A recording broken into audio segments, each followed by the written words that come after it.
Hi comic book peeps, I'm Joe, and this is Anachronic Comics. Anachronic. Okay, yes, today is my birthday, but this is not a birthday comic book haul video. In fact, if you watched my 5 comic book collecting mistakes video, the link is in the description, you'll see that it wouldn't fit into my resolutions. So in this video, I want to reflect on how comic books are a positive influence, personally to me, and how they likely are for all of you as well. At the end of the video, I'm going to disclose for the first time a personal comic book related item that I'm sure you'll relate to and hopefully will make you smile. So I started reading comics in the late 1950s. I'm not sure which comic it was, but I would guess it was Superman or Action Comics. I was a child watching George Reeves' Superman on TV. My best friend John and I would wait for the comic deliveries to be made at the corner candy store and buy our comics. Then we went to my apartment building and we sat on the stoop, right, and read our haul.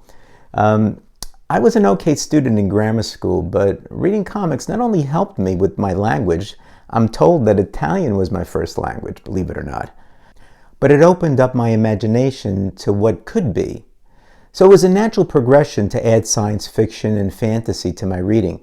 So I enjoyed reading Edgar Rice Burroughs' The Princess of Mars books, the Foundation trilogy and I, Robot by Isaac Asimov, and many other authors. I read Ray Bradbury, John Norman, Robert E. Howard, Conan. In fact, I still have some of those paperbacks that I bought as a child.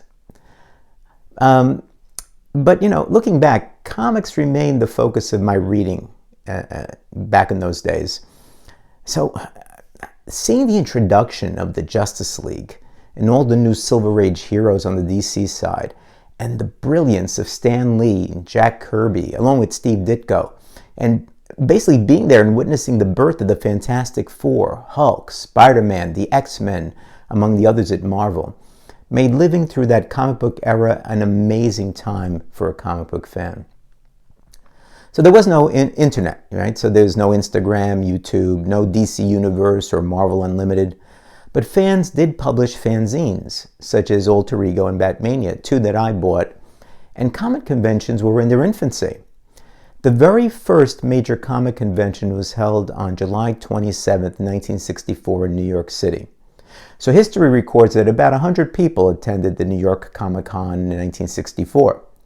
So I was 13 years old and too young, according to my parents, to attend, although the organizer was only 16 years old. Steve Ditko and Flo Steinberg were there. Boy, I missed that.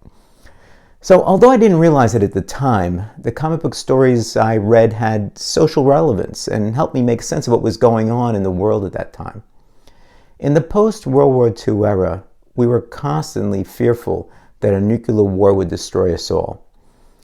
So looking back, I think superhero comics gave us young kids hope that there were heroes among us that could save us from that catastrophe.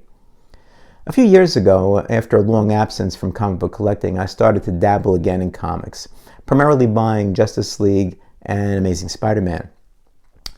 As I expanded my reading, I discovered that the comic book community was now online and was more easily reached.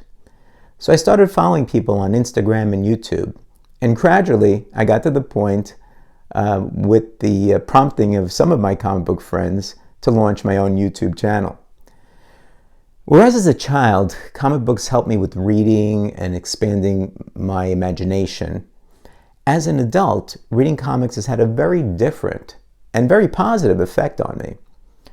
First, they inspire and motivate me to get things done. I admit that I was a big procrastinator when it came to getting things done on my wife's honey-do list.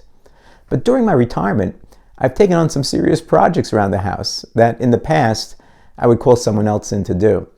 Can you believe that I fixed our refrigerator by jerry-rigging a new freezer fan? And I did some electrical work on our washing machine to get the spin cycle working again. Getting these things done makes me a superhero in my wife's eyes. So comics are a great stress reducer as well. I often read for about 30 or so minutes before I go to bed. It helps me to relax, gets my mind off of things, which makes it easier to fall asleep. Finally, in the last few years, comic books have been my link to some of the most terrific people you may want to meet. Comic fandom has given me some online friends that I would not have otherwise gotten to know.